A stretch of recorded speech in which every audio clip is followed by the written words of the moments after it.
সময়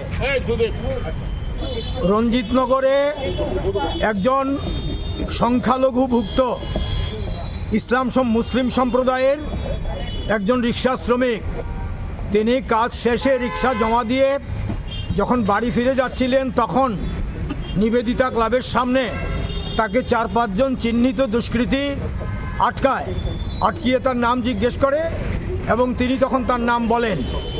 নাম বলা মাত্রই তাকে মারতে শুরু করে। তার নাম হচ্ছে দিদার হোসেন। মারতে শুরু করে, বালুর মধ্যে ফেলে তারপরে তাকে বেধড়ক পেটায়। তার সারা শরীর ক্ষতবিক্ষত করা হয়। তখন পাশের কিছু লোকজন এসে তাকে যদি উদ্ধার না করত তাহলে তার প্রাণ সংশয় হতো। এইরকম সিরিয়াস উন্ডেড অবস্থায় তাকে জিবি নিয়ে যাওয়া হয় এবং সেখানে তিনি চিকিৎসিত হন। এখনও তিনি সুস্থ হননি। তারপরে তার পরিবারের পক্ষ থেকে থানাতে এফআইআর করা হয় এবং এই এফআইআরের ভিত্তিতে আমরা আজকে গ্রেপ্তারের দাবিতে পশ্চিম থানাতে এসছি, আরক্ষা দপ্তরের কাছে দাবি জানাতে।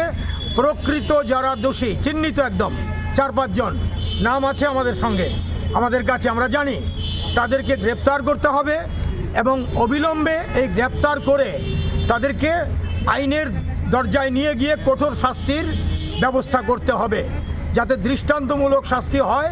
এইরকম অপকর্মে লিপ্ত যাতে হওয়ার মতো দুঃসাহস কেউ না দেখায়, এই দাবি নিয়েই আমরা এসেছি। আমাদের প্রতিনিধি দল এখন ভেতরে গেছে।